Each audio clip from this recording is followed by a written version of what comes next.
اس دستخط سے 3 مہینے پہلے بھٹو صاحب ان کی حکومت گرا ختم کر چکے تھے.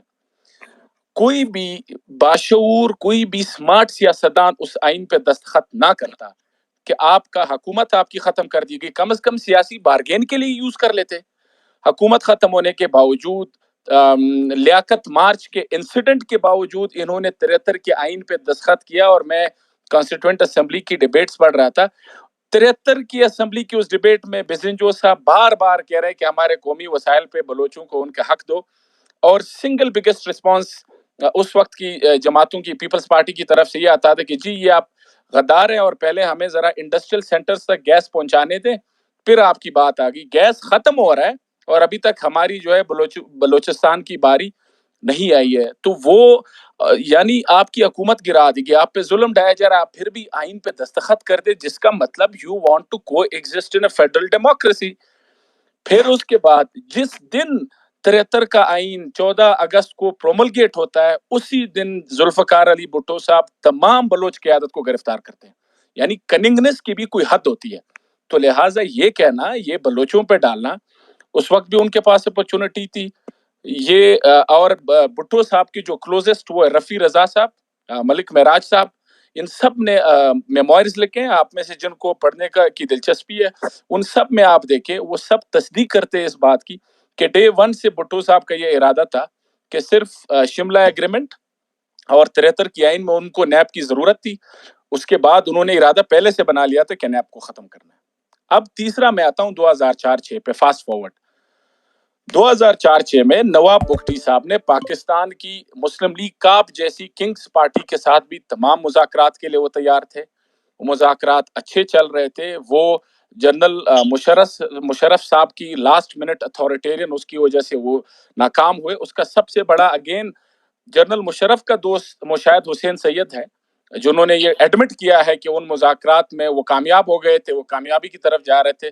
جنرل مشرف صاحب کی ایگو اور ان کی ضد جو ہے وہ اس کے راستے میں رکاوٹ بنی. سو میں اس پہ کنکلوڈ یہ پوائنٹ یہاں پہ کر رہا ہوں کہ دیکھیں، یہ جب مارجنلائزیشن ہوگی، ان ایکویلٹی ہوگی، اسٹیٹ سٹرکچر میں کمپلیٹ نان ریپرزنٹیشن ہوگی، وہاں پہ ایتھنیسٹی پولیٹیسائز ہوگی. اور آکسفورڈ کے ایک اسکالر ہے نینسی برمیو، انہوں نے دنیا میں 50 سے زیادہ فیڈرل ڈیموکریسیز کا کمپیریٹیو ریویو کیا، اور ان کا سب سے بڑا فائنڈنگ یہ کہ دنیا کی ایک بھی ایسی فیڈرل ڈیموکریسی نہیں ہے جو حقیقی سینس میں فیڈرل ڈیموکریسی ہو جہاں پہ سیسیشنسٹ موومنٹ کامیاب ہوئی ہے. Not even a single federal democracy in the world. اب میں گوادر کی طرف آتا ہوں. دیکھیں گوادر کا مسئلہ اگین یہ ایک شخص، ایک فرد کی بات نہیں ہے.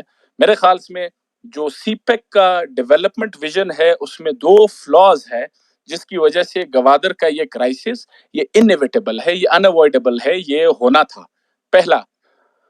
پہلا یہ دیکھیں، دنیا میں کہیں پہ بھی آپ میگا ڈیولپمنٹ سکیمز یا اکنامک ڈیولپمنٹ سکیمز ایمڈسٹ کانفلکٹ نہیں شروع کرتے کہ ایک کانفلکٹ چل رہا ہے اس کے دوران آپ شروع کرتے ہیں. ایسا نہیں ہوتا.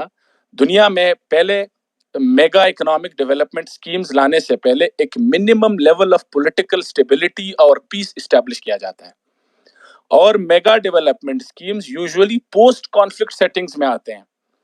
اب ہم نے یہاں پہ غلطی یہ کی کہ کانفلکٹ آلریڈی چل رہا ہے، اس کانفلکٹ کو پہلے پولیٹیکلی پولیٹیکلی ریزالو کرانے سے پہلے ہم اکنامک ڈیولپمنٹ زبردستی تھوپ رہے ہیں. جب آپ پولیٹیکل ریکنسیلیشن نہیں کریں گے اس کے 2 سب سے بڑے نقصان ہیں. نمبر 1 یاد رکھیں، ایسی سچویشن میں انکریزڈ ملٹرائزیشن انوائڈیبل ہے، وہ انہیرنٹ ہے. جب آپ آن گوئنگ کانفلکٹ کے دوران فورن انویسٹمنٹ کی بات کریں گے تو آپ کو ملٹرائز کرنا پڑے گا اس ریجن کو. وہ ملٹرائز کرنے سے ایک اور ورچوس سائیکل جو ہے وہ شروع ہو جاتا ہے کہ لوکل ریزنٹمنٹ بڑھتی ہے، لوگ ایلینیٹ ہو جاتے ہیں، ڈسپلیسمنٹ ہوتی ہے، اور ایز اے ریزلٹ اس اکنامک ڈیولپمنٹ اسکیم کی لیجیٹیمیسی جو ہے وہ کوشچن ہو جاتی ہے. سو دس از انوائڈیبل. سو پہلا فلا یہ تھا کہ without establishing minimum level of peace and political reconciliation with the Baloch انسرجنٹس، آپ اس طرح کا اسکیم اگر شروع کریں گے نو میٹر کوئی پاور میں ہو، صوبائی اور وفاقی لیول پہ یہ مسئلہ ہونا ہے. دوسرا میرے خیال سے حکومت پاکستان اور حکومت بلوچستان کی کمزوری ہے، وہ یہ ہے کہ دیکھیں جو چائنیز ماڈل آف ڈیولپمنٹ ہے وہ پروفٹ ڈریون ہے.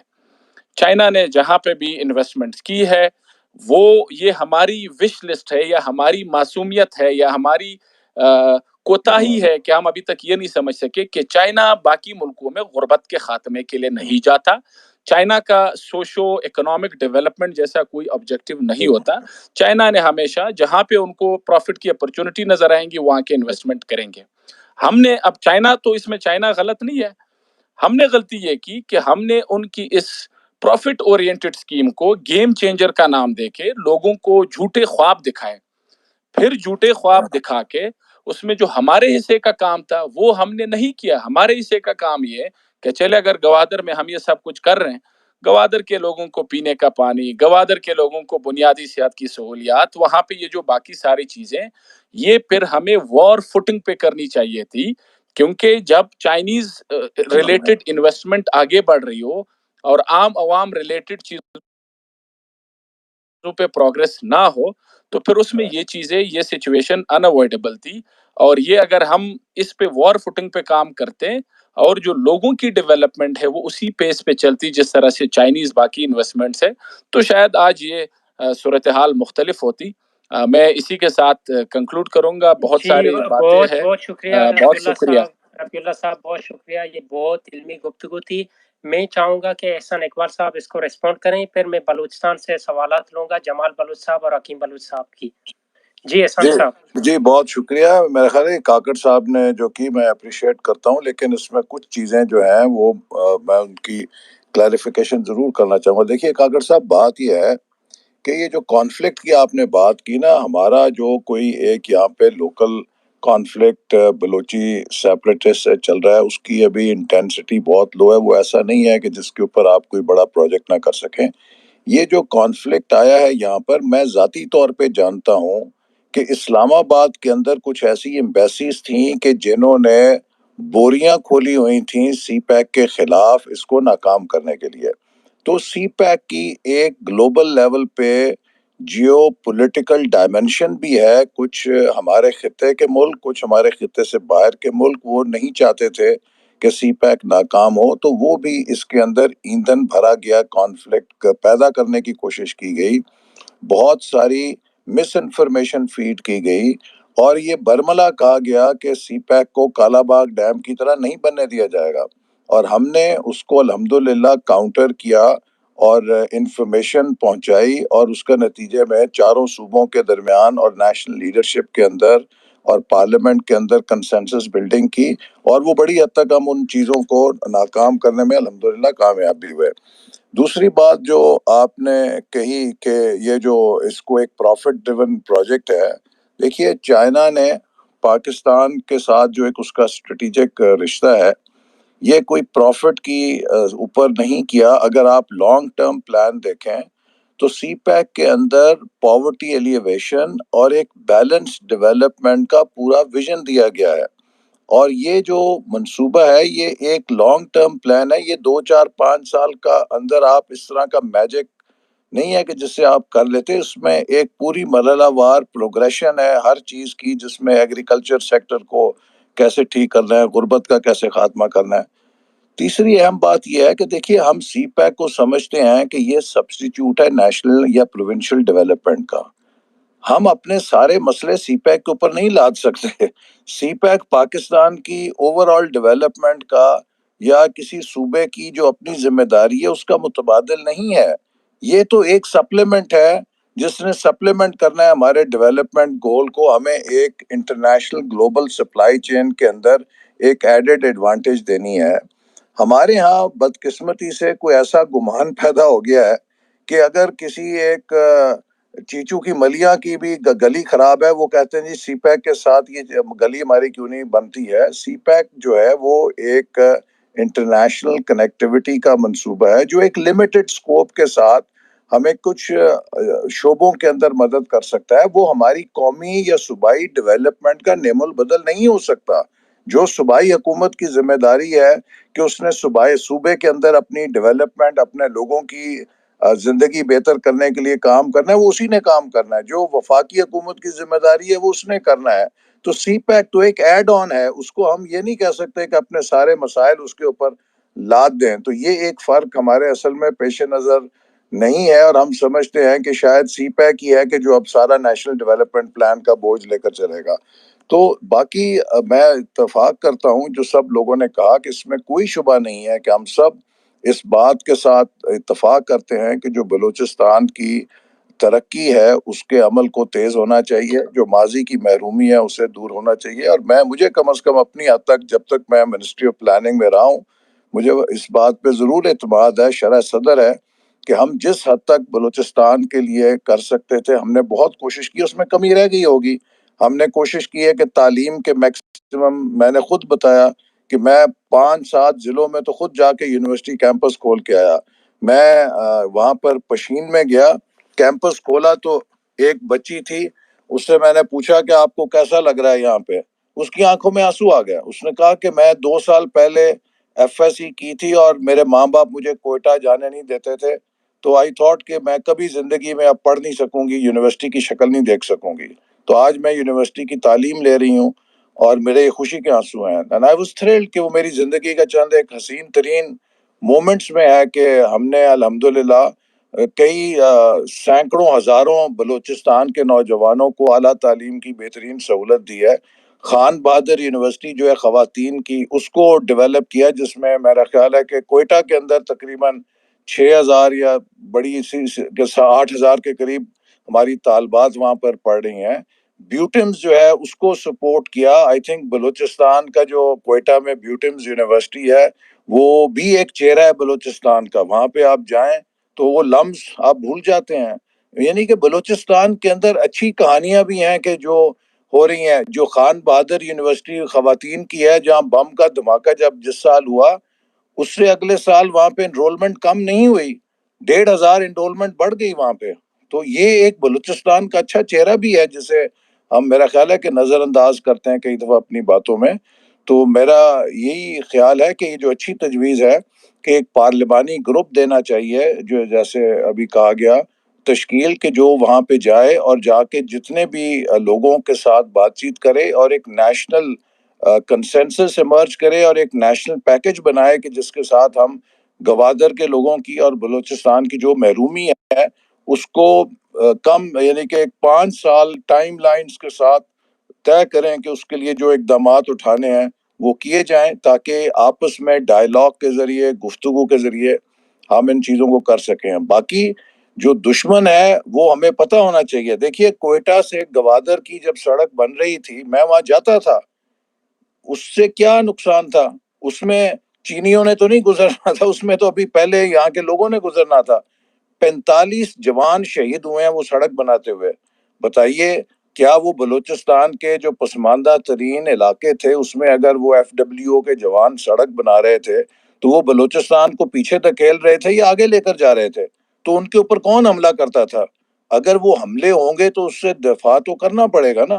تو یہ وہ چیزیں ہیں جس کے لیے ہم سب کو چوکس رہنا چاہیے کہ دشمن بھی ہے جو فائدہ اٹھاتا ہے اس صورتحال کا, اور ہمیں وہ کچھ ایسے حالات پیدا کرنا چاہتا ہے جس سے بلوچستان میں بدامنی ہو. لیکن جو محرومی ہے اسے دور کرنے کے لیے ہم سب کمر بستہ ہیں, اور آپ کو ساتھ مل کر انشاءاللہ تعالی جہاں آواز اٹھانی ہوگی, جو اقدام کرنا ہوگا, اس میں ہم ہر طرح حاضر ہیں. جی احسان اقبال صاحب آپ کا بہت شکریہ.